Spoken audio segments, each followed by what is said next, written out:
What's going on, everybody? Here we are, Monday, April 1st, April Fool's Day. And I'm sitting here in a room that does not contain Ship My Money. He is the fool of April to start.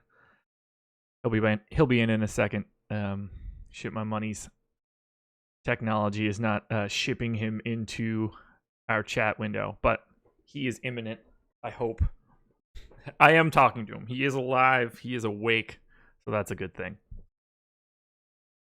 Weekend is over. We are starting the final stretch of 3 sports at once. MLB, NBA, NHL. It's going to be a hell of a week. Tons of content over and over and over again until the weekend.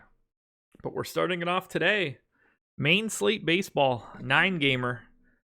Not going to lie. Some of this pitching today is not great. And you're going to end up rostering guys that you aren't super fond of. But that's baseball for you. It's a long season. We're going to do this a lot. I'm excited for it. I hope everybody else is. Only played yesterday. Didn't play at all on Saturday. It was a typical MLB day yesterday. I would have liked to have a little bit less stacking. Nothing really broke free. So the non-4-4s were probably a little bit better on FanDuel. We'll do the normal plugs to start. MLB Strategy is the promo code. 50% off your first month with us. Any monthly package you choose, including packages with Fantasy Cruncher. And now is the perfect time to do it. You can use that MLB Strategy code on any package. So if you want to choose our All Access membership, you'll get everything. All of our baseball content, all of our basketball content, which is continuing into the playoffs. NHL content, continuing into the playoffs. We've got golf and tennis and college basketball and NASCAR and MMA. You can check all of that stuff out if you use the promo code MLB Strategy. One big word. Use it on an all-access membership, including Fantasy Cruncher. You get 50% off. And on Monday, Wednesday, and Friday, we are brought to you by Thrive Fantasy. Thrive is a DFS provider that uses player props. They'll give you a list of 20. You have to pick your favorite 10 plus 2 alternates. And you're trying to, at least in basketball, pick whether somebody goes over a total of points, rebounds, assists. In baseball, you're looking at more like over under a half of a hit or a total base, different categories. So we'll be touching on baseball more so in the next week. But for now, we've got a 9-gamer. I'm still waiting on Ship My Money to ship himself in here. His most recent message just came in and said, "Okay, cool. I'll join you sometime before lock." You gotta love it. Gotta love it. El Negro Loco. Not solo Josh. It's solo Josh until Adam is able to connect. I did quite a bit more work on my sheet over the weekend, so I now have all of our expected ownership percentages able to be displayed. I've got my own personal ownerships in for FanDuel, not switching to DraftKings until the end of the NBA regular season, trying to keep up with these ridiculous basketball rotations. Makes it a little difficult to juggle 2 sites. So for now, I am strictly going to be playing FanDuel. Generally speaking, Adam is going to be significantly more focused on most people are going to be significantly more focused on DraftKings, but for FanDuel people, you're in luck. I'm your Huckleberry. This is going to be a really interesting slate. Astros, the only team with a 5-run implied total or higher. The next closest team to the Astros are the Dodgers at 4.6. Everybody just bunched up in the high 3s, low 4s. And then you've got the Diamondbacks, Giants, Orioles, and Marlins bringing up the rear in the mid to low 3s. The early days of MLB seasons are not the best time to find a lot of runs. Hitting is a premium right now. This is a very different game than it is in July. We'll be talking about that a lot down the line. Why legalize? Why do I prefer FanDuel over DK? Honestly, I don't know. I've sort of like how you generally eat like the foods that, or like the first pizza you had is the pizza that you think is the best pizza, so to speak. I played on FanDuel before I played on DraftKings, and so there's something about it in my DNA that just like naturally takes it there. I'll be playing both starting next week, so that's all there really is. Yeah, I don't know. I don't know why I do prefer the one pitcher site, oddly enough. Because I don't really enjoy rostering the David Hesses of the world in 4% of my lineups. Just because I know that like it could go well. That stuff's not really fun. I would rather anytime that I can roster guys that I think are better, I just kind of enjoy the process a little bit more. But either way, I'll have it all shortly. We need to ship my money. We need to ship my money new stuff. Yeah, and then I mean basketball right now. We've had some questions of, did the deep dive article for the NBA go away? And the answer was yes. As soon as MLB started, we transitioned that article to MLB only. And it's for two reasons. One, it's time. Lofty and Adam put a ton of time throughout the day in writing up those articles. But two, with the way that the NBA season works now and the way that lineups are in flux and news is in flux and guys are constantly coming in and out of the lineup, Walt Lemon is starting for the Bulls tonight. He is not a part of the Bulls prior to today, and he is now a starter. So dealing with that sort of stuff means that you can never really get a handle on the article. It changes throughout the day constantly in major, major ways. As soon as you get news that's like, I don't know, Devin Booker sits out tonight, which is not anything that I know. I'm just saying. I mean, like, you have no idea who is going to be coming in there. Is Jamal Crawford going to play 30 minutes? Is DeAnthony Melton going to get that time? It's impossible. It's impossible. So you got to just transition that article to baseball and hope you can touch on it from an audio perspective as much as you can. Jake, you might have to jump in here. I don't know when we're getting shipped my money. We will have Jake soon enough on the early shows. Jake's still managing all of our NHL products, so he and I are both going to have a really, really rough week. Not going to be fun. Not going to be fun at all. Gonna give your 2 cents on the 2-gamer. I am not. I did not prepare anything for the 2. We're just talking main slate here. If you have questions about the 2-gamer, you could ask those in our premium Slack if you are a member. There's Dante asking. Dante, are you covering the early 2-gamer on FanDuel? I am not. Can't cover everything. There's too much stuff going on today. We will have projections and rankings and all the good stuff on the back end, but don't have to talk about everything. Jake is correct. We are on Live Before Lock tonight. The return of Jake and myself. First time since probably what? Either early October or late September of last year. It's going to be fun. I need to start hitting a couple of these games or we're never going to get this one started. I will be back after this at some point in time after this show ends. I have it in for noon right now, but honestly, it's a little up in the air. Tackling the NBA slate. I have to bang out a Spotlight Pitchers article, and then we'll see where we go for NBA. Try to get a little bit of news before we hop on. Another important question that people have been asking, will I be doing a Fantasy Cruncher video for baseball? And the answer is yes. Sometime in the early next week, Monday, Tuesday, Wednesday area, I will be doing a full video on adding projections, setting up stacks, exporting, uploading. I will be handling all of that sometime next week. It's just impossible to do right now. There's not enough time in the day. But NBA will be on a little bit of a break before the playoffs start for those couple days, and my wife will be out of town. So I have an infinite amount of time starting next Monday to be able to do that. I'm going to talk a little bit about this first game up, and then we can circle back whenever shit my money gets here. Blue Jays and Orioles. Blue Jays have a 4.3 run implied total. Orioles 3.2. The 62% chance to win for the Jays. Sean Reed-Foley going for Toronto. David Hess going for Baltimore. Sean Reed-Foley, unless I am completely crazy and don't know how to search things, is not a part of the player pool on FanDuel. I have no idea how that's possible. He is not new, and there's really no reason that he's not in the player pool. He is 8,100 on DraftKings. Even funnier to me, I think.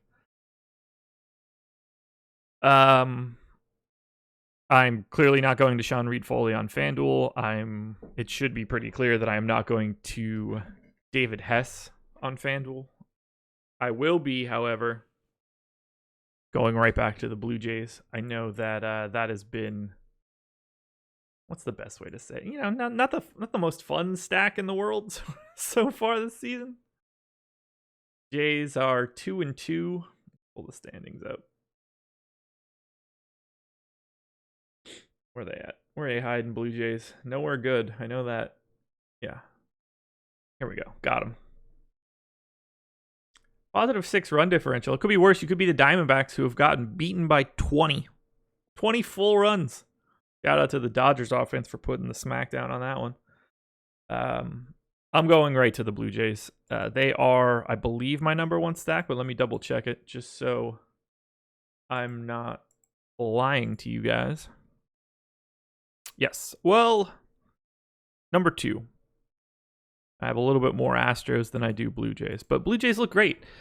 For FanDuel in particular, if Randall Grichuk continues to be priced under $3,000 and he's continuing to hit at the top of the order, which is exactly where an above average hitter with power should be hitting, he's gonna be a guy that I have in abundance, and that's no different here. He's in 33% of my lineups right now out of the gate.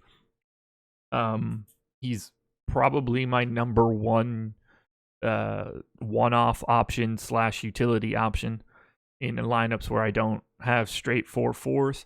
I run a bunch of different combinations, 4-4s, 4-3-1s, 4 blanks with no real settings behind it. I sort all of my lineups together and just pick the best. So I have a little bit of everything. I have no idea what these guys are talking about right now. But I'm a sucker. Oh, because of Toronto. Got it. Yeah, Grichuk will be a primary one-off until his price corrects. T. McBee is right. T. McBee slaughtering this baseball season so far. So hop back here. Yeah, so if you can see on the screen, column V is my current ownership. The yellow square at the top is going to be my aggregate ownership for the team. So I have 15% of my hitting exposure goes to the Blue Jays. In particular, Drury, Grichuk, Teoscar, Smoke, and Gurriel are the guys getting the most exposure for me from the Jays. But I have all 9 guys in at least one lineup. Not as much Danny Jansen. He loses a bit of his utility when he is not hitting at the top of the order. Hitting 8th, there's just not enough expected plate appearances for him. So I really like the top of the order for the Jays. If I try to equate that to DraftKings right now, I'm more fond of Teoscar and Smoke on DK. I think that I would probably try to get away from Brandon Drury on DraftKings, but I still love the Jays. I can't do it. I just can't stop. Yeah, Jake's got it right in chat. Hit that like button. It'll make Adam get on this stream faster. Oh God, I'm gonna have so much Blue Jays today. Now, a key piece of this will be our projected ownership for the Jays. I don't like running hand in hand with every highly owned team. But that's just makes it so you kind of just want to differentiate your individual lineups a little bit more. So I would hope to be higher on guys that aren't getting the ownership in that stack. Grichuk be damned. Do we have any ownership yet? We do not. Just NBA. If only. If only. For the Orioles side, I will have a little bit here. I'm not super worried about Sean Reed-Foley. He's a little bit worse than league average pitcher, 8.7 Ks per 9, 4.1 walks. But David Hess, on the other hand, that's why we're targeting the Blue Jays. He's atrocious. Projects for a 5.99 FIP in Steamer, almost 6. That's not the recipe of a guy that should be starting in the first week of the season. It's the guy that should be starting in AAA. But for the Orioles, I had a little bit of them yesterday against the Yanks. I don't really have much of an issue going to them today because, well, one, it's Sean Reed-Foley. But two, they are a conduit to bigger stacks. They have 5 guys. Well, the entire team is priced sub 3K on FanDuel, which is funny. Their only above average hitter per Steamer is Trey Mancini. He's the highest priced guy at 2,900. Everyone else is 27 or below. If you throw out Jonathan VR, everyone else is 2,400 or below. If you use the Orioles, you can basically have whatever you want elsewhere. Now, that's not exciting, so I'm trying to stick to the top as much as possible. Mullins, Dwight Smith, Jonathan VR, Mancini. That's where everything is going to be. And then I will continue to have my partial shares of Chris Davis. Flat minimum salary, $2,000. But one day I just hope that I will continue to get beaten around by Chris Davis the same way he's been getting beaten around for a year. Just hoping that the power returns and he can hit like he used to. But instead, I assume that he'll hit 087 for the season or something ridiculous. You said Jays yesterday. You all said Jays yesterday with Josh. Yeah, I know. This is baseball. Get ready, everybody. You're going to hear a lot of wrong over and over and over again because baseball is a game of wrong. And the best hitters succeed 30% of the time. So, there's just what happened yesterday has no bearing on today, and that's why I'll go continue to roster the Blue Jays because they're underpriced and facing guys like David Hess who shouldn't be in the league. That's where I'm at on Jays. So I'll have like twice as much Jays as I do Orioles, but I do like being able to use the Orioles as value bats. Not to mention, they'll bat in all 9 innings. Whereas the more likely scenario, hopefully it stays close and all, but there's a decent chance that the Jays don't bat. I mean, if this game was flip-flopped, I can't even I would be getting even more Blue Jays because I would expect more plate appearances. Craziness. Alrighty, I think that's probably enough on Jays and Orioles. We will get Adam's Orioles takes when he gets on, if he ever gets on.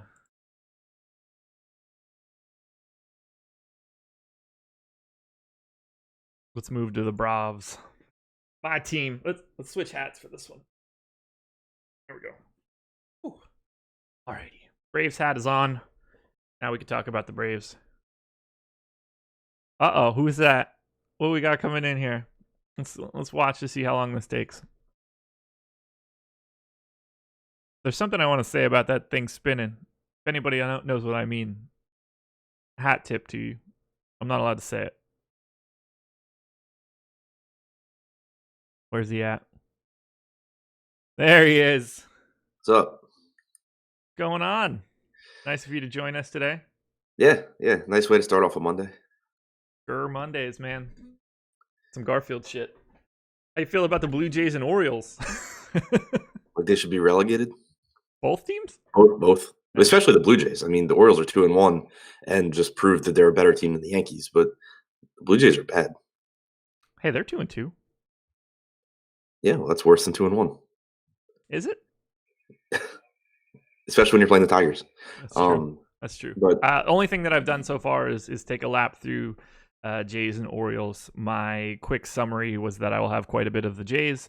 I will have a little bit of the Orioles because they're super cheap on FanDuel. I will not be playing David Hess because he's David Hess. And Sean Reed Foley doesn't have a salary on FanDuel. and his salary on DraftKings is $8,100. Right. That doesn't help either. So Yeah, I won't be on DK. I assume you'll be paying way more attention to DK than FanDuel. yeah. Okay. Yeah, I'm still trying to pull up all my stuff now. But yeah, I was gonna say that I had interest in Sean Reed Foley, but at 8,100 on a 9-game slate, I doubt I really get there very much. Hess is cheap enough where I wouldn't be surprised if I have him mixed into some lineups just because he's cheap, but certainly not someone that I would like recommend. And if I had to choose one side, I would clearly be taking the Toronto Bats. I thought we just got done talking about how Toronto's terrible. Yeah, well, Yeah. judging by our Slack, nobody's ever rostering Toronto again, so they might be low owned. I mean, these people are going to price themselves out of MLB DFS by the third week of April. You learn how to deal with failure in MLB DFS because it smacks you across the face on a day-to-day basis. Can you imagine being like, I really like LeBron, and LeBron put up 6 in 38 minutes or something like that. That's baseball constantly. Exactly. Yeah, Blue Jays are my second most exposed team, just behind the Astros, which is going to run in lockstep right now with the public, I would imagine. Yeah, most likely. Yeah. Any individual bats you want to point out for this game? Smoke, left-handed power against Hess, I think grades out better than anything. I don't have I'm pulling his splits up now, but just going from memory, his fastball's not very good. He doesn't have anything except for like a slider that he can use as a put away pitch if he actually gets, ahead in the count and gets 2 strikes, but that's a pitch that's less effective against lefties. So targeting left-handed power would be the way to go. Justin Smoke is the only sure left-handed power bat in this lineup. There's a chance you get Billy McKinney in there, which would be a good play as well. Okay. Yeah, Smoke grading out well. I continue to get basically like an infinite amount of Randall Grichuk if I can. He is just way too cheap on FanDuel. It's like a problematic price for me. Yeah. You can't have a 247 projected ISO in Steamer, hit second and be under 3K and think that you're not going to end up in all of my lineups. Yeah, that doesn't really work. And also DraftKings specifically, and I mean, I guess more so cash games than tournament one-off, but Brandon Drury probably leading off at 3,600 at third base. When you're looking at it from a cash standpoint, Toronto has a 5.2 implied total. He's leading off. He's cheap. He's not the highest upside hitter, but he's not terrible, so go for it. Did I enter this line in wrong? Because you just gave me a number that is massively higher than what I have. I'm going to guess you did, yeah. That's fair. I mean, not that like I still have Toronto as my. This might get really bad for me from a Toronto perspective.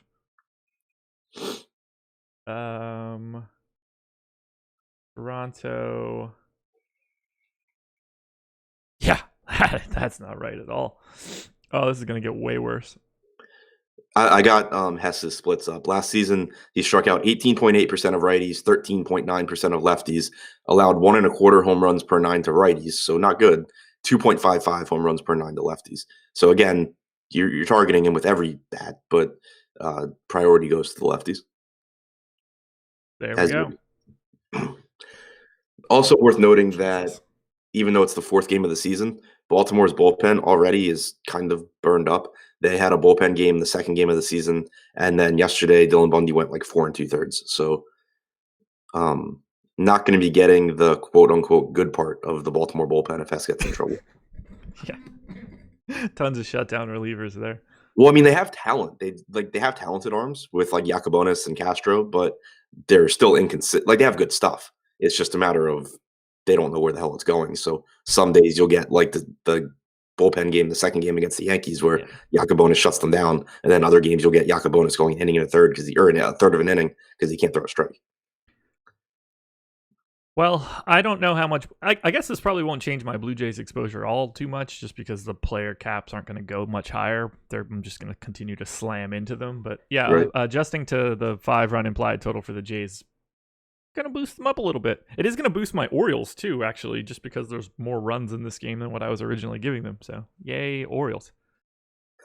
I had them yesterday a little bit, which kind of paid off. Yeah.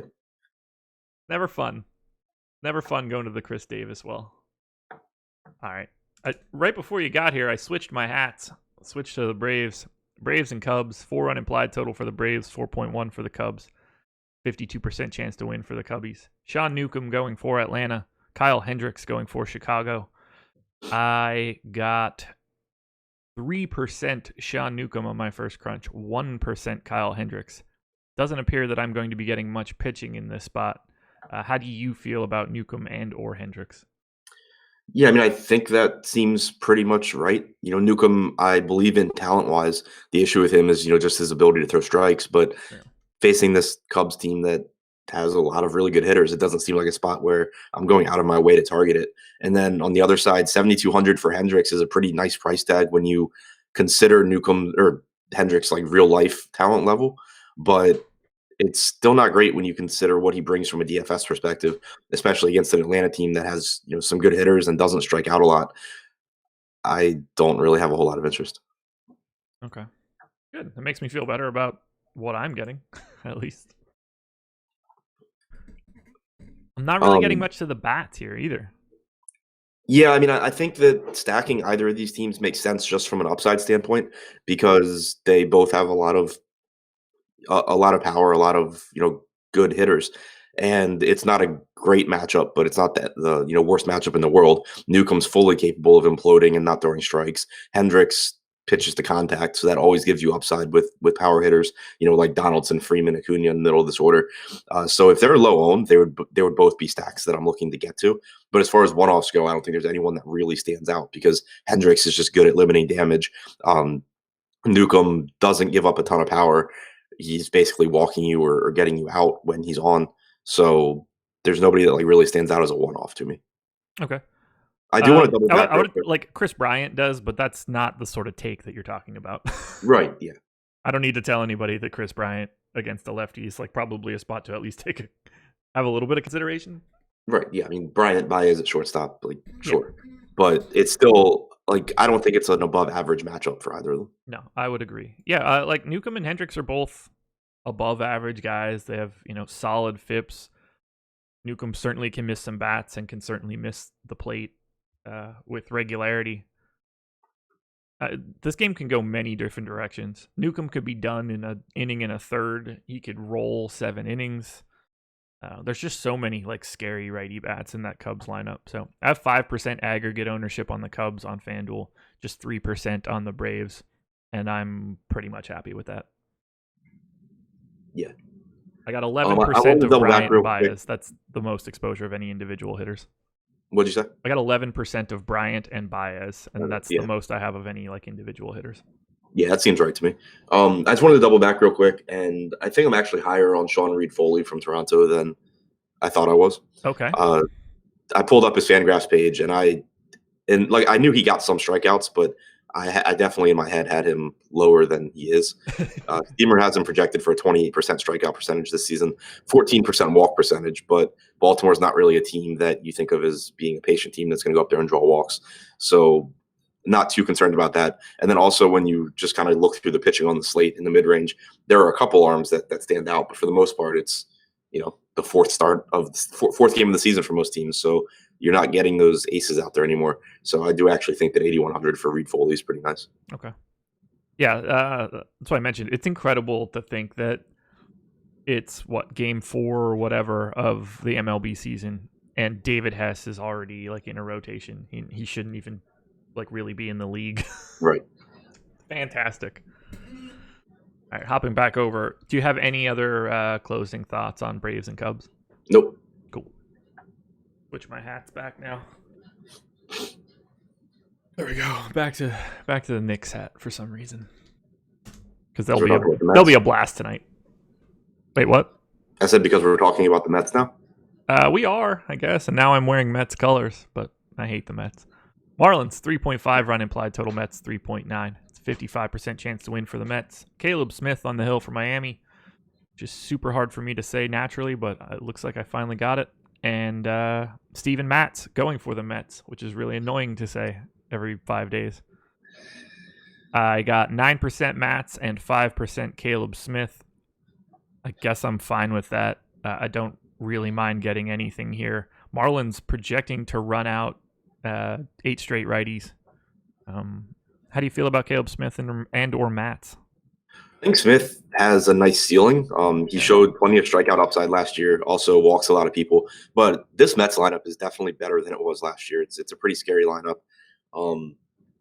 There's strikeouts in it, but there's also power. I mean, Pete Alonso obviously has looked good, but beyond that, he's a top hitting prospect. You expected him to have some success. JD Davis in the middle of this order is a high strikeout guy with power, so that could go either way for Smith. Wilson Ramos, obviously is one of the better hitting catchers in baseball, so you don't really get an easy out at the catcher position now.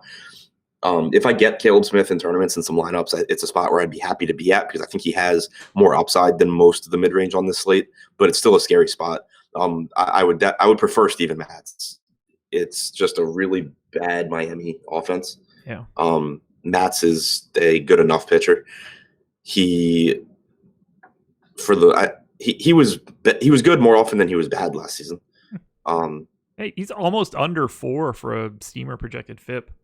Yeah, I mean, his thing is health, and obviously, right now we assume he's healthy. So, if you're not healthy to start, man, it's gonna be a long year. I would put Matz ahead of Reed Foley. I'd put Matz ahead of Caleb Smith. Okay, that makes me feel a little bit better about getting 9%. Bats basically don't exist here. I have 3% aggregate to the Mets. I think I have Miguel Rojas in one-off lineup. I'm not really stacking up the Marlins in any way. Alonso and JD Davis grading out best for me from the Mets side, although I did not get any JD Davis, which is just crazy to me. 2,100, that price tag is fantastic. Got to just be a function of the way that roster construction works right now because he's clearly grading out for me. But ultimately, with this low total, both pitchers being solid, really hard for me to get excited about any single piece here.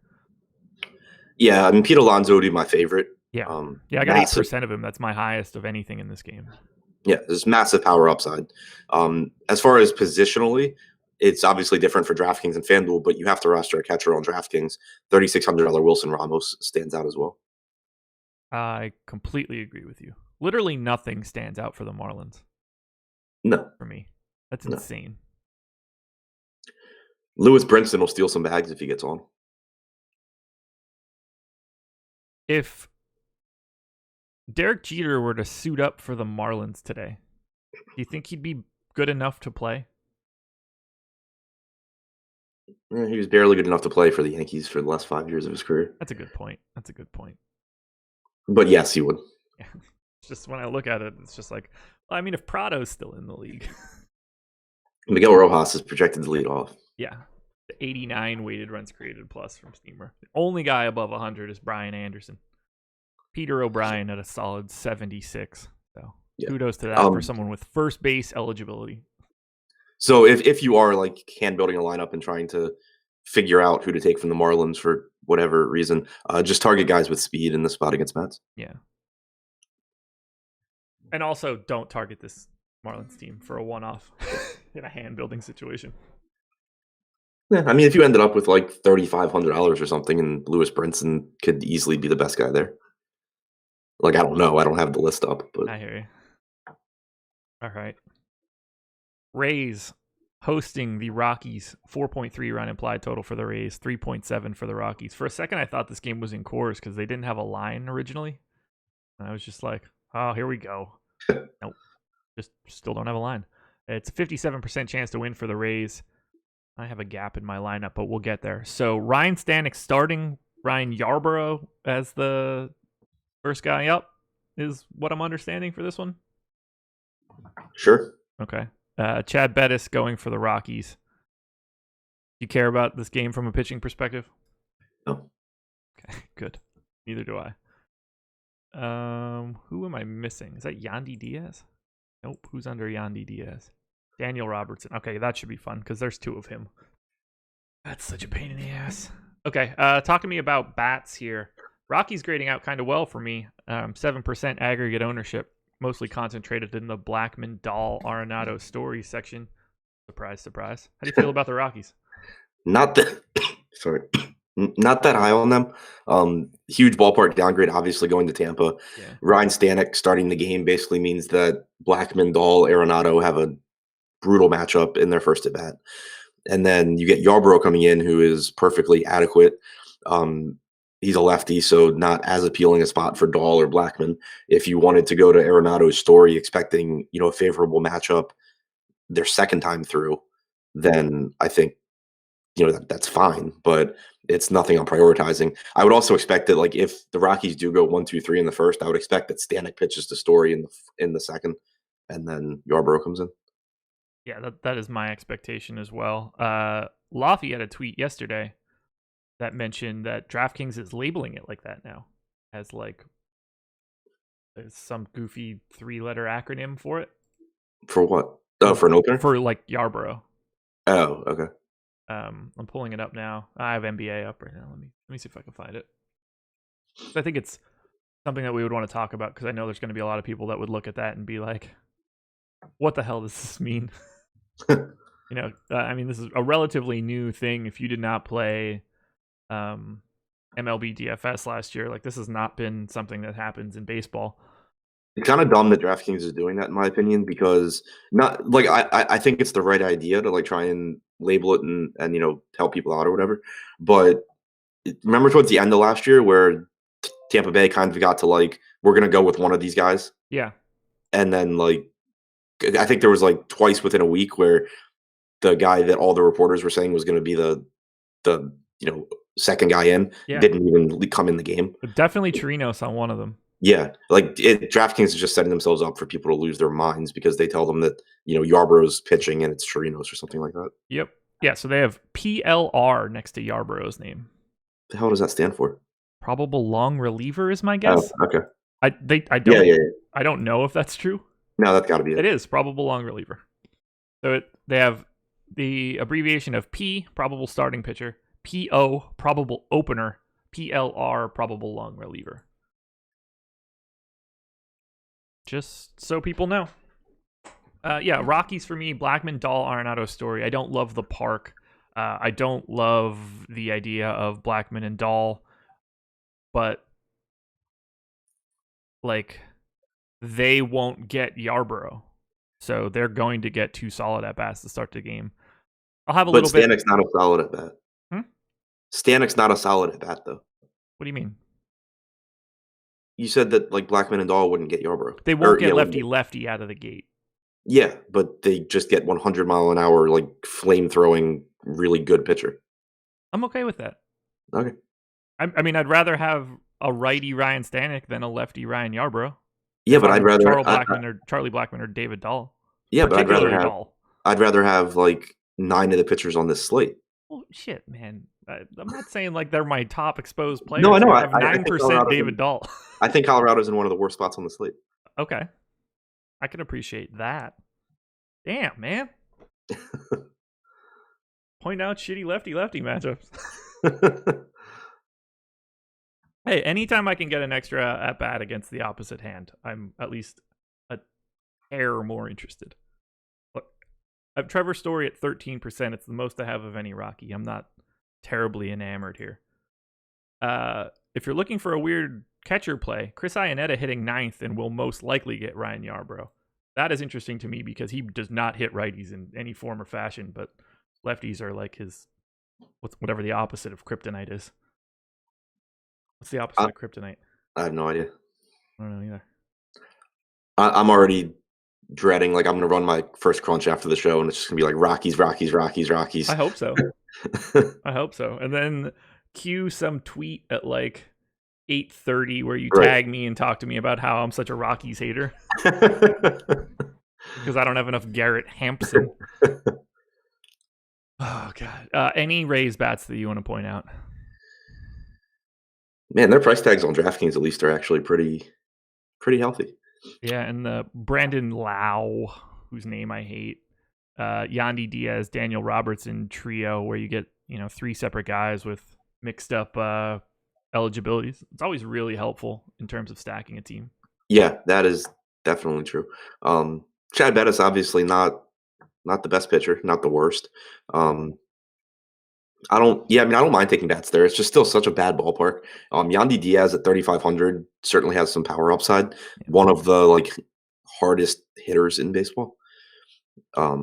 It'll be interesting to see what he does with a full season of at bats now that he's not blocked in Cleveland. Yeah.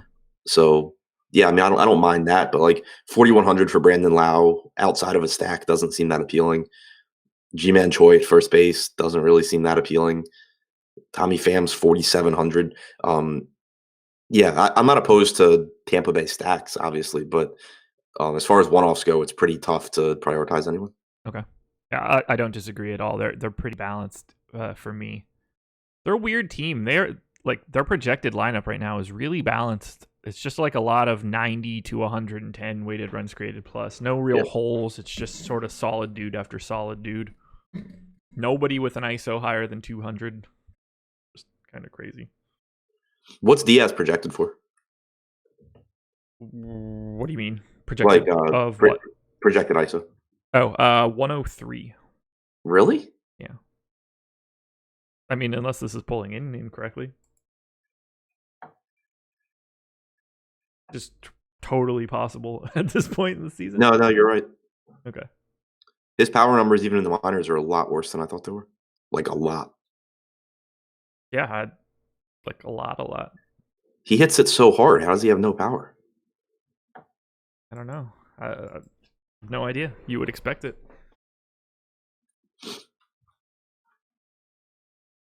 I got 2% of him, so hopefully he goes yard. Alrighty. Moving on? Yeah. Heading to Texas. Rangers hosting the Astros. 4.3 run implied total for the Rangers. 5.1 for the Astros. It's a 59% chance to win. Man, this one's going to be tricky. I'm excited to talk about it. Drew Smyly going for Texas. Welcome back. Brad Peacock going for Houston. Okay, so I'm getting Brad Peacock, and I'm not okay with it. How many innings would you expect Brad Peacock to throw today? This is the new NBA question for minutes.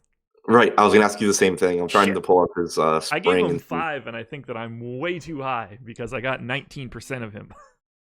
So, I mean, it really matters because if he's going to go, he's one of the best pitching options there is. Yes. 9.9 K per 9 projected via Steamer, 3.5 walks, and a 4.07 FIP in a matchup against a Rangers team that doesn't really have a ton of talent. Lots of lefties, not a lot of talent. Lots of power, but lots of strikeouts. Yes, very much so. Joey Gallo projecting with the 34% K rate. So he started 4 games in spring. He threw a total of 16 in the third innings. That's not really helpful. No. I don't know. I haven't tried to find an article on what they're doing with Peacock. Same. But it definitely matters a lot.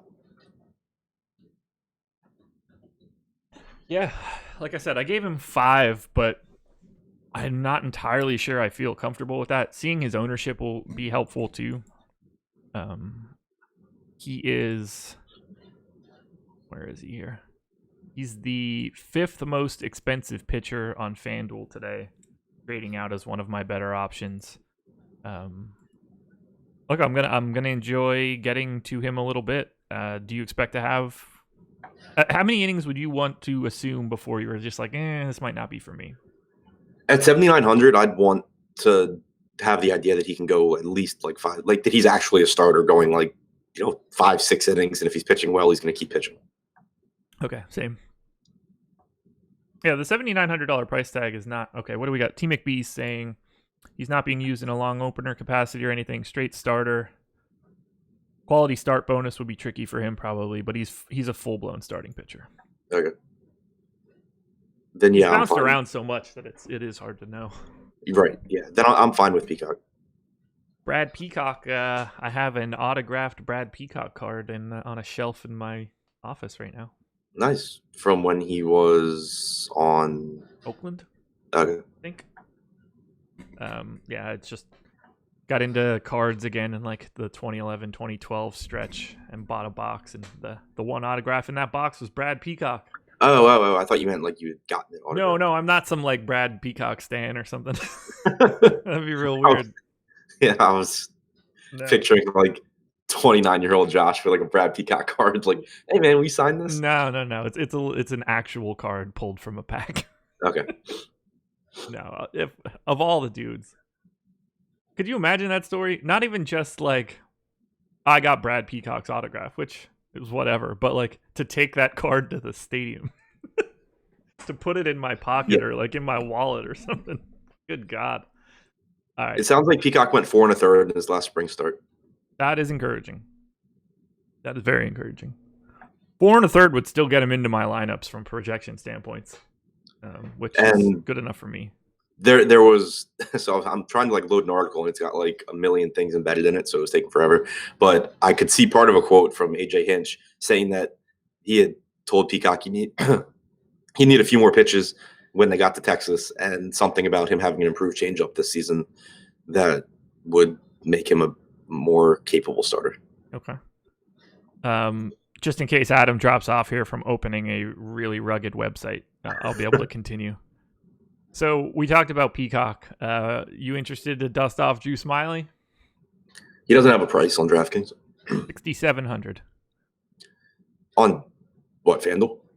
It's showing me 6,700 on my screen right now. On DraftKings? Yeah. Oh, well, I didn't see him listed with a price. So let me make sure that I'm not just making that up. I mean, it would be weird if he didn't have a price. 6,700. Well, Sean Reed Foley really doesn't have one on FanDuel, which is incredible to me because it's not like he's new. Right. Give it to FanDuel to not be able to put together a competent player pool. April Fools can't roster him. Right. I can't roster Drew Smiley. I mean, he's not bad. Houston's really good. That's more like I don't need Drew Smiley finally making his way back to an MLB mound, and the first 4 batters he gets are Springer, Altuve, Bregman, and Correa, lefty righty. Yeah, I'll pass. I just can't imagine that goes well for him. So cue it up here, 12 Ks. Yeah. The only non-righty in the Astros lineup today, Michael Brantley, who's not exactly like a bad hitter in general. Right. Yeah, it's a brutal lineup. Yeah. So I can't advocate for that one whatsoever. I can't advocate for those Astros bats though. 16% aggregate ownership for me. My number one stack. Surprise, surprise. I am looking to target Drew Smiley. Lots of exposure to the first 4. Got 10% going to Michael Brantley, who I would guess ends up under-owned. And I'm not really super happy with Jake Marisnick being owned 12% in my first set of crunches. But he is the flat minimum on FanDuel, as he should be. Yeah, it's definitely a spot where, like, when you're stacking them, you can get kind of creative because there is so much power in the lineup. Towards the bottom, you get very flawed hitters, but Torino still has power. Tyler White still has power. Gurriel doesn't, but he puts the ball in play, so whatever. But yeah, I mean, has less than Marisnick by ISO. Surprise, surprise. What did you say? Gurriel has less than Marisnick? Yeah, 152, 158. Yeah. So, like, they're going to be a popular stack. Just don't be afraid to, take guys from there. I agree with you that Brantley won't be that popular either. Yeah. Natural response to seeing lefty-lefty matchups is to depress ownership, and it's probably not as extreme as it seems. How do you feel about the Astros on DK? Like, is anybody specifically standing out to you? My first thought is that it looks like DraftKings finally got it together on their pricing. There have been several teams we've looked at so far where the hitters are like, $500 more than I expected them to be based on the first few days. So that's good. It should make it more fun. But Correa at shortstop at 4,800. Yeah. Obviously, I like Springer, Altuve, Bregman, but Correa at the most favorable price tag at the weakest position there. So he would be the one that I expect I get the most of. But would you prefer Correa to Bregman there? Yeah, I guess Bregman's only 200 more. You're right. So yeah, I'd prefer Bregman to Correa. I'll probably get the most of Bregman, especially with multi-position eligibility, than Correa. But the top 4, I expect to have a lot of. Okay. Yeah, same. But I got 27% Correa, 21 Springer, 17 on Altuve and Bregman apiece. I mean, Carlos Correa is 3,400 on FanDuel. That's just an embarrassing price point for Yeah. for the site. I mean, he's going to be crazy popular. Like, it's just that's as silly as it gets. I don't mind going to the Rangers either. Some of these lefty bats are appealing. There's at least some pop in Odor, Joey Gallo. Chu leading off. There's just a ton of potential plate appearances there. If you believe that this game is an Astros victory, then the Rangers should bat in the ninth. How do you feel about Rangers bats? I'm always interested in them as one-offs just because you have so much upside. Joey Gallo in particular, obviously, um, uh, one of the best power hitters in baseball. Yeah. But you also have guys. Holy shit! Peacock. How many lefties did he face last year? Because he gave up 3.1 home runs per 9. I hope it's not a lot. Who gets there first? But it's probably going to be you. You started ahead of me. It's probably going to be you. I'm on my computer. That's a good point. A lot. 101. Wow. Well, I mean, he gave up 8 home runs and 100 plate appearances. It's a 626 slugging for those wondering, because there are a lot of doubles involved too. I mean, that's nothing but small sample. Yeah, I mean, I'm going back now. I mean, he might be bad against lefties, but it's not going to be that extreme. Right, and if he actually does have a better changeup, that would help. Yes, it would. Very much so. Get that tailing away. Yeah. So either way, I mean, it goes back to like Peacock he has good stuff, but you still have monster upside with guys like Joey Gallo. Shin-Soo Choo is just a really good hitter. Yeah. Mazzara has some power, so I don't mind taking like one-offs here, but obviously I'm more interested in the Astros. Yeah. These guys grade out really well on FanDuel. They're all in like the mid to low 3s. So I get quite a bit of Chu, Odor, and Gallo, a little bit of Andrus and Mazzara. I even get to like Asdrubal Cabrera, Ronald Guzman. I have way more Rangers than I would have ever expected here. 8% aggregate. I think it's just sort of a spot that could fit them well because of all those lefties at the top. We'll see. They're a bit underpriced. Yeah, and it's still this slate. It's again a lot of cold weather, a lot of bigger parks. So even though Texas doesn't play this time of year like it does in the summer, it's still better than playing in Tampa or playing in the cold in some other big park. Yeah, I mean the other home teams: Padres, Mariners, A's, Rays, Marlins, Braves, and Blue Jays. Like that's a lot of pitchers parks. Yep. I mean, basically every team that we're going to mention after this is not playing in an advantageous offensive environment. Anything else here? Nope. Okay, cool. While we're here, hit the like button, everybody. Now that we got Adam here, all those extra likes brought him into this show faster. We really appreciate it, but you got to hit that like button to keep him here. 3.7 run implied total for the A's, 4.3 for the Red Sox. It's a 56% chance to win for Boston. Aaron Brooks going for Oakland, coming off of an excellent career as the quarterback for the Saints. David Price going for Boston. Price is the most expensive pitcher on FanDuel, and he is the most exposed pitcher for me. 9,300. I've got 38% as of right now. I assume he's incredibly popular today once we get ownership. How do you feel about David Price? I feel like he sucks. Yeah, I don't love him, but that's what happens when it's like Kyle Hendricks and Steven Matz and Brad Peacock.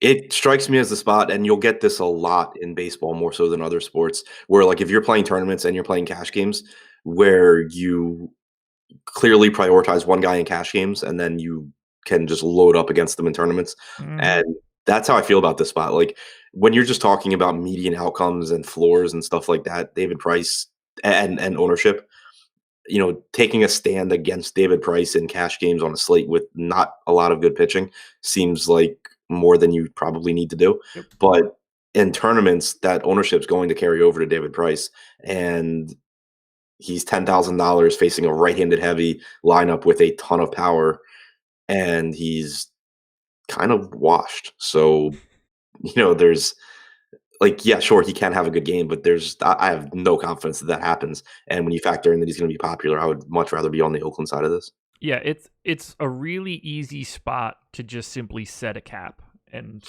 redistribute your ownership. That is the unique piece of baseball in that everyone starts with sort of the same set of opportunities. There are going to be pitchers today that put up, 40 plus on FanDuel that have very little ownership, and you can get to that the same way that David Price would for $2,000 less.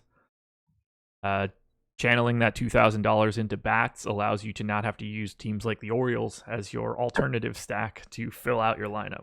So, something to keep in mind for today.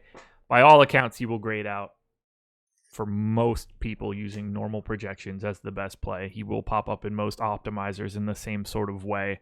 And in cash, that is the direction you should be looking to go. Adam nailed every bit of that to start. As usual.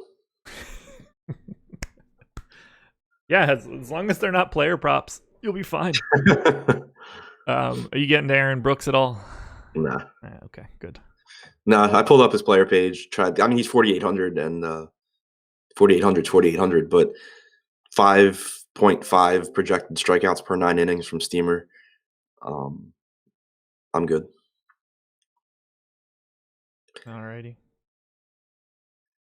He threw 99 innings at AAA last year. Had a solid 6.7 Ks per 9. Okay.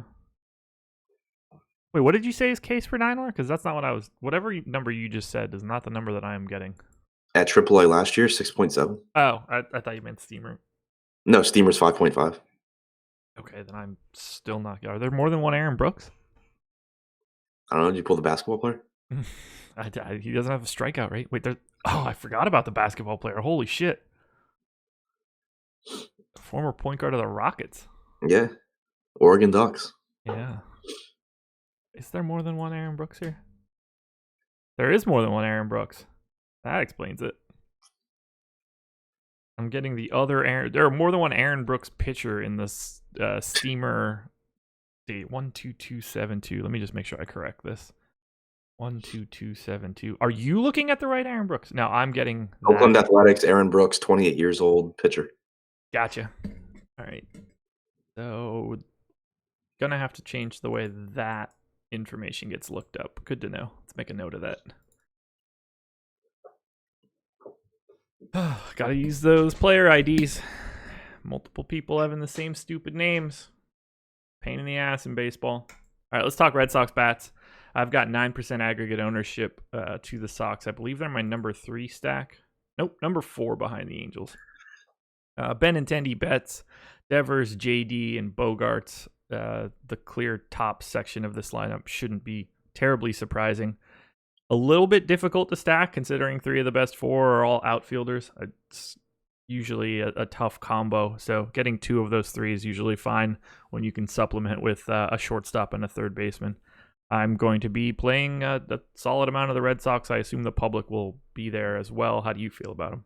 Yeah, I mean, I like them a lot too. I think that assuming the Astros are the highest owned stack and that Boston trickles in at, like 3 or 4 or something, I would, if I'm just choosing one, I'd rather have Boston.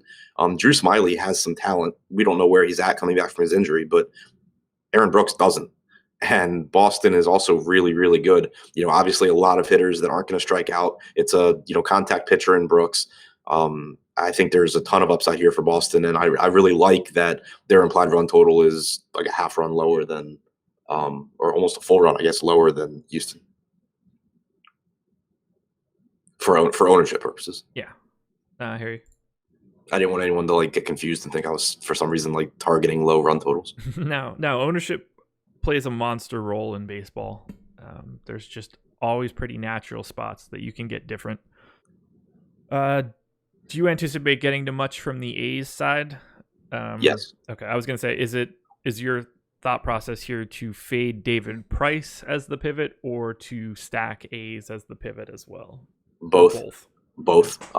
I mean, Oakland's got so much power in this lineup. You have Chris Davis, you have Piscotty, you have Chapman hitting probably 2 through 4. Mark Canha has some power. Laureano has some power. There's the main 3 obviously are Chapman, Davis, Piscotty. But if you are trying to get a full stack in here, there's multiple ways that you can do it. They're a perfect team to mini stack with those three, or even with one-offs.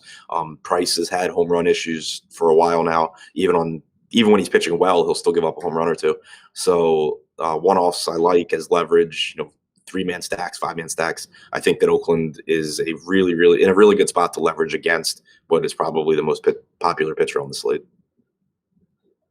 I love the take. They are a little tricky just because of 3, 4, 5, 6 is outfield, outfield, outfield, outfield on FanDuel. So you're going to end up probably with a lot more Semien and Chapman. Yeah. Which I'm fine with. It's easier on DraftKings because you can play Kana at first base. You can play Pinder at second base. Yeah, that is incredibly helpful. I didn't get as much as I would have liked here, but as I start to adjust my exposures, as I get to, less David Price, the stuff will flatten itself out. Only 2% aggregate for Oakland. And I don't want to end up with too much Oakland. I don't mind getting up against David Price, but just hitting in Oakland sucks. It's it's really just not a great environment. So there is a limit to how much I would want to go to on a slate this big. But I completely agree with you. The upside of someone like Chapman and Davis is really hard to ignore here. You got anything else? Nope. Dodgers and Giants. 4.6 run implied total for the Dodgers. 3.3 for the Giants. It's a 65% chance to win for the Dodgers. Julio Urias going for LA. Drew Pomeranz going for San Francisco. I wanted to try to get some Urias here. Not popping up for me. Are you going to be using any pitching here? He's another one I need to find out exactly what the plan is for him because I assume it's like 5 innings. Yeah, I gave him 5. Yeah. And at 8,700, it's kind of tough to get there in 5 innings. But it is a good matchup. It is a very talented pitcher. So I don't – as long as I project Urias for like 5 innings, whatever I get from him, I'm not going to be like toning it down because I think that it's one of the most favorable spots on the slate, and I think he's good. It's just that it's kind of limited when you know that they're going to pull him pretty quickly. I hope he can be stretched out for I hope he has a big season. I always want to see guys that are supposed to be good be good. Yeah. Why is Connor Joe not pulling through? All right, I'll deal with that later. Yeah, I only got 1% Urias.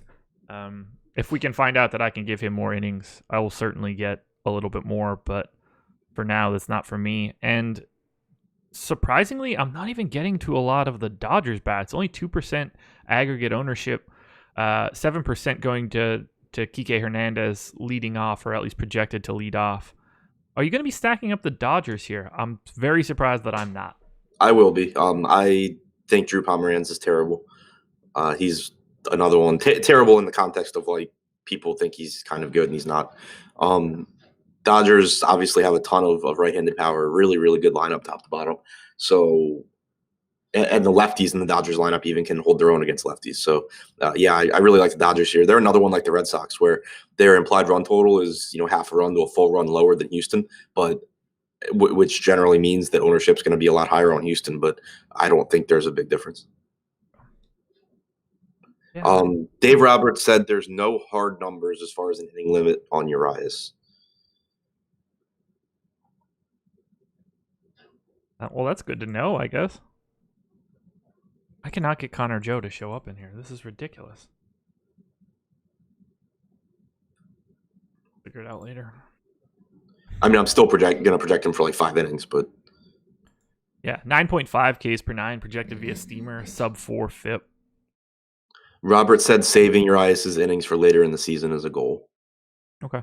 Then, yeah, I feel pretty comfortable with 5. Yeah. Oh, that's what... Jake just popped up. Said, I read that they want to save his innings for later this season. Yep. Shout out, Jake. Was touching 97 in the spring. Yeah.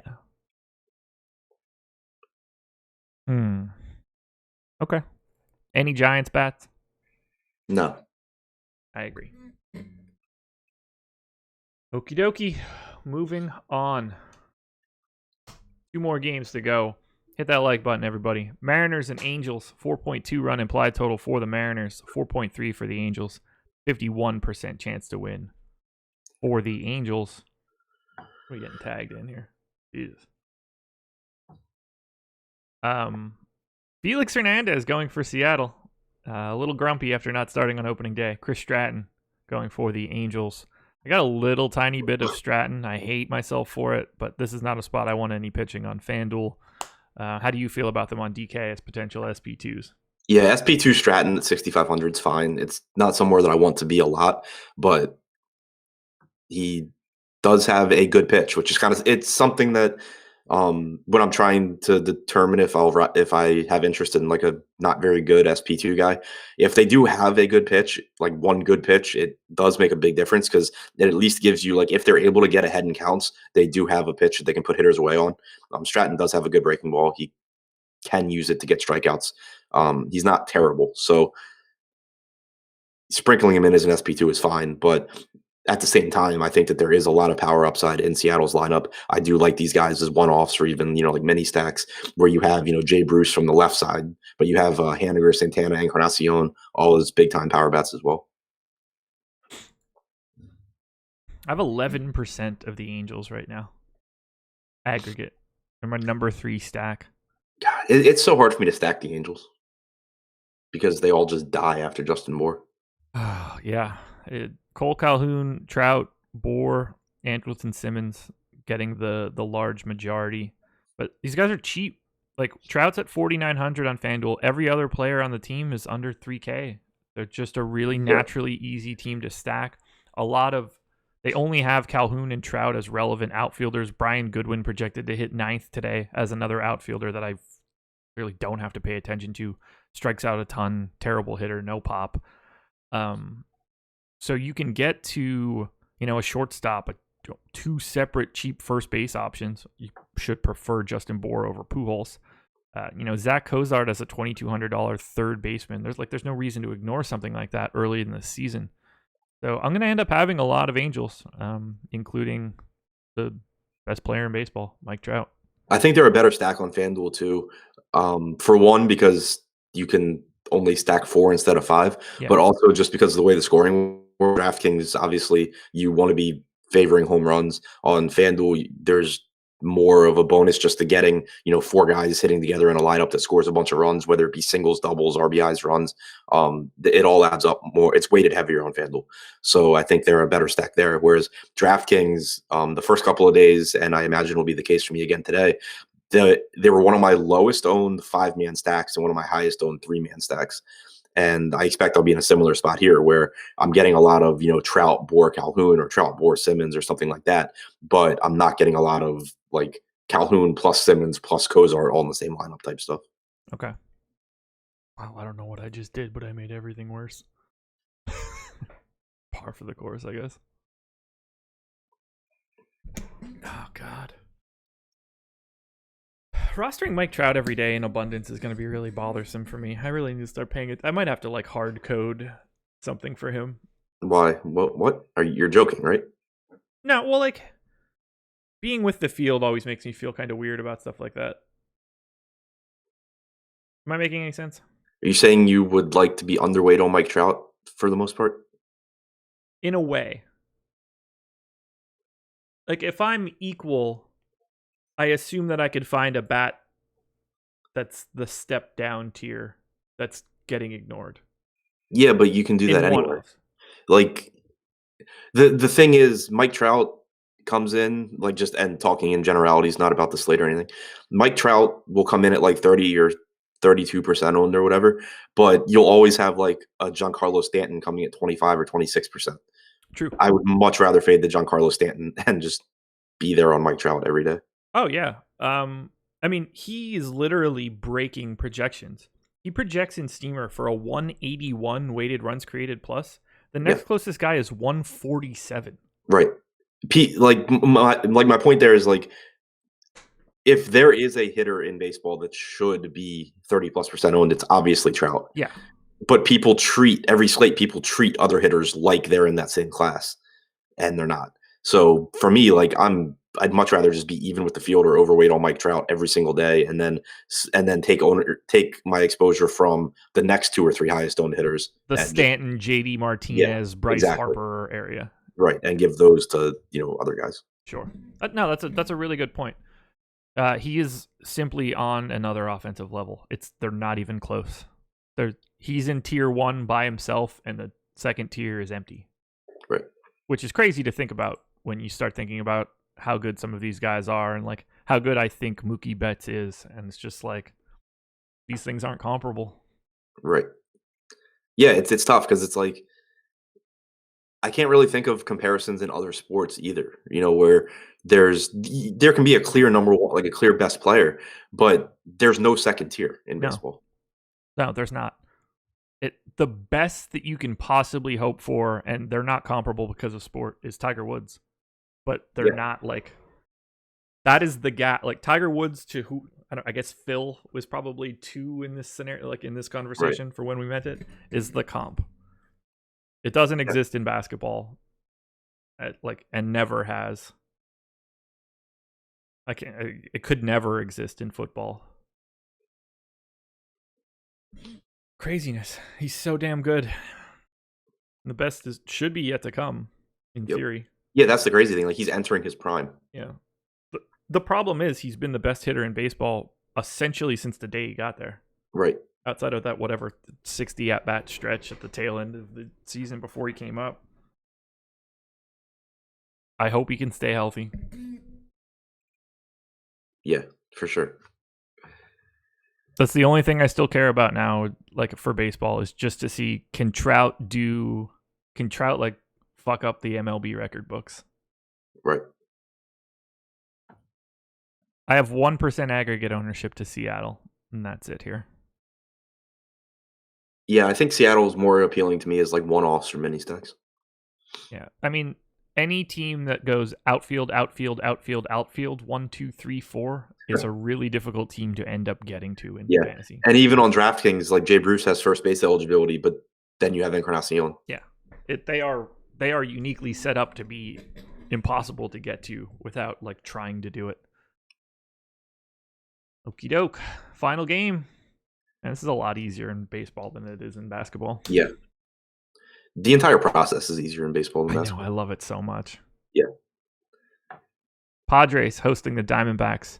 Padres 4.2 run implied total. D-backs 3.3. It's a 60% chance to win for the Padres. Matt Strom going for San Diego. Merrill Kelly going for Arizona. The floor is yours. Talk to me about Matt Strom and or Merrill Kelly. Give me some Matt Strom. I got 9% on FanDuel right now. 6,400. Oh wow, God. Yeah. I would have way more than 9%.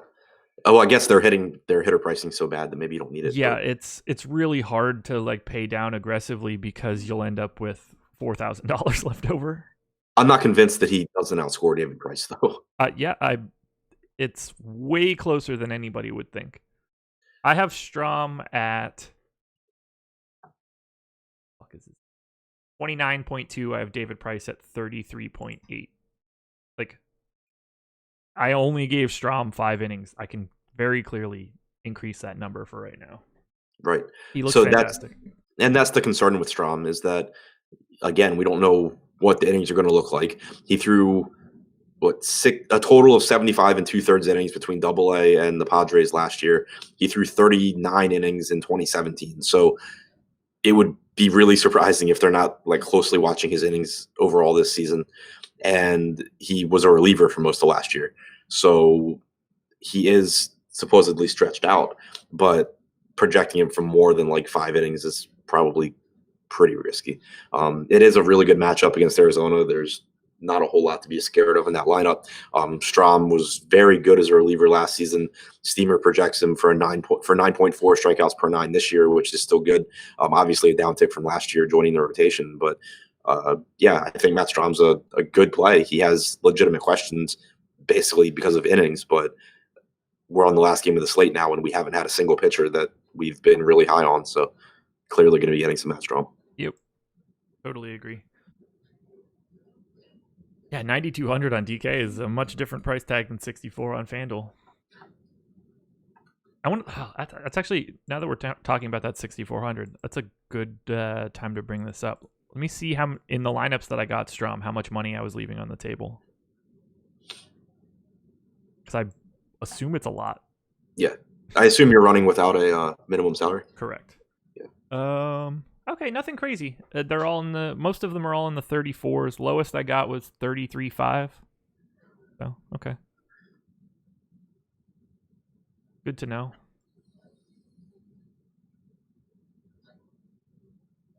I'm really anxious. I'm going to have to dig into him a little bit more to see if I could even give him like an extra third of an inning. Every little bit would be so massive there. Yep. It would really change the way. Seeing his expected ownership too will be really, really important. Do we have anything yet? No. Which makes perfect sense. It's baseball. Yeah.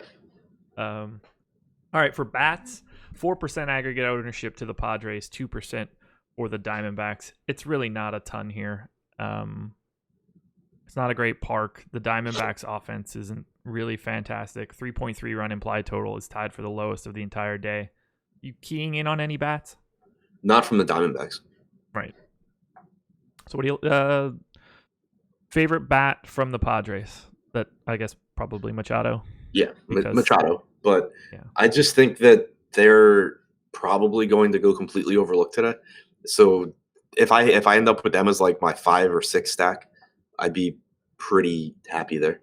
Merrill Kelly isn't anything special. He's a 30-year-old that has never thrown a pitch in the major leagues.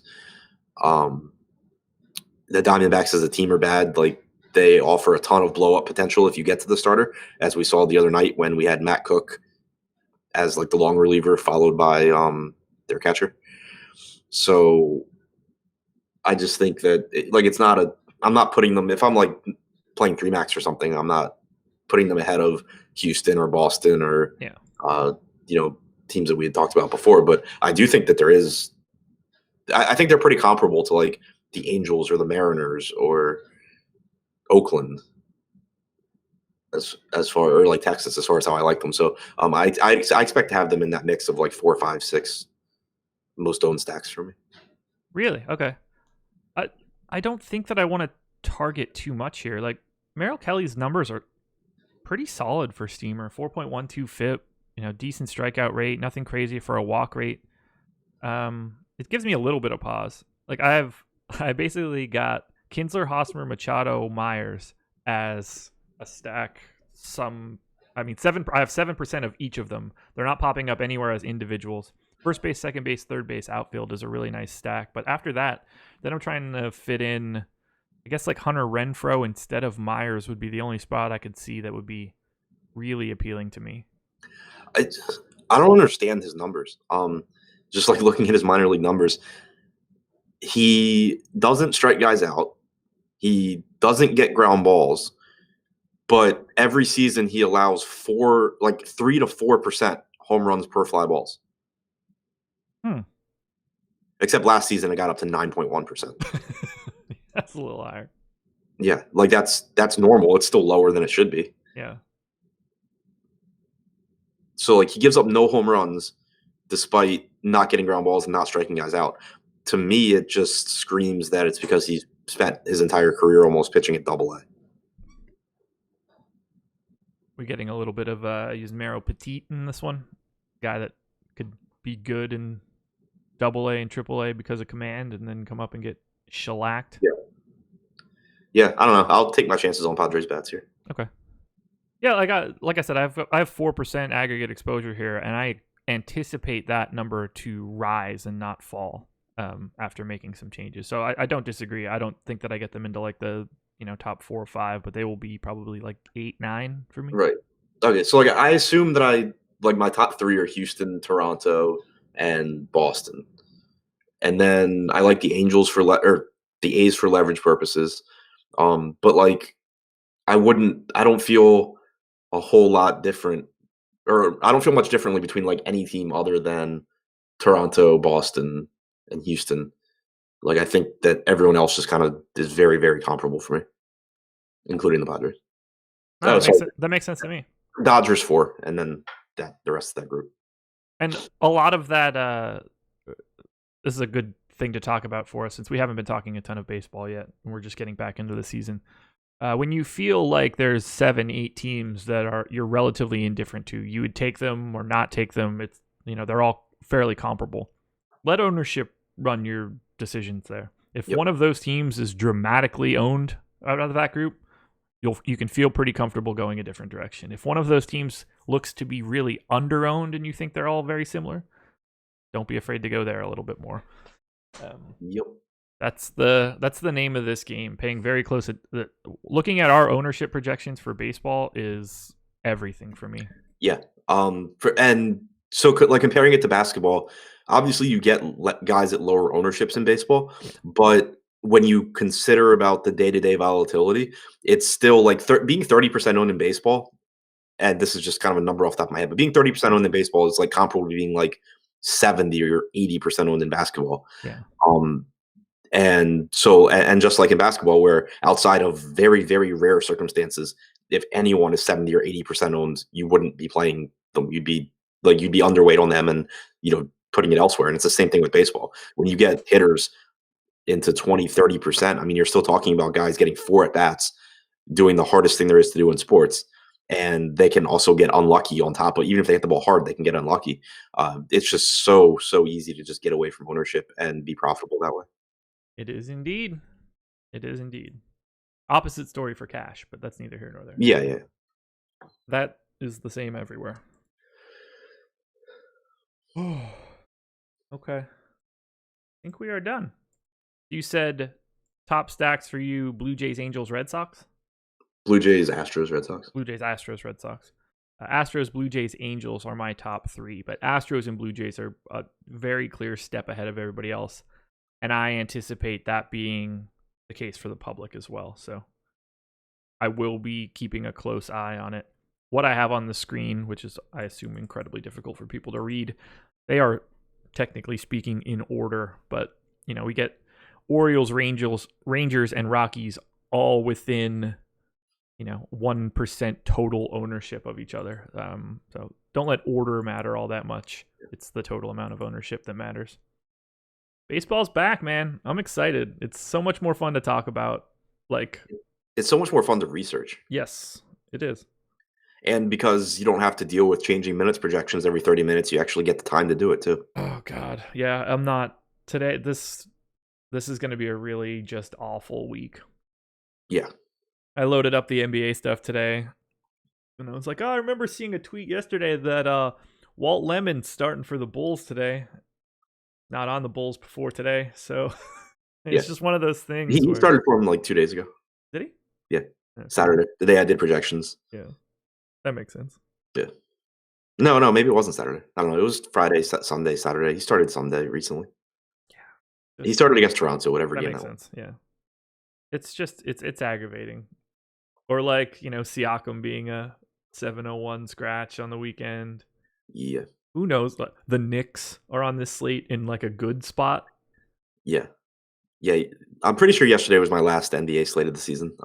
I had said that the Siakam one was going to be because, between trying to juggle both sports, I totally missed that Siakam wasn't in the lineup, and he was my highest owned player. Yeah. And I didn't even notice it until I was like, wait, why isn't he in? So clearly, it's just kind of, I feel like I'm half-assing both sports instead of just being good at one. Yeah. But yesterday with the different start time, I went ahead and played basketball. But yeah, I'm finally over basketball now. Yep. I'm the same way. I've cut it out. It's just I don't ever enjoy trying to play garbage, and right. I don't want to have to sift through the garbage to find the recyclables. That's where we're at, everybody. Yes, NBA video will be coming up. I don't know. I have it scheduled for noon right now on the YouTube channel. Keep an eye on it. That could swing a half hour either direction.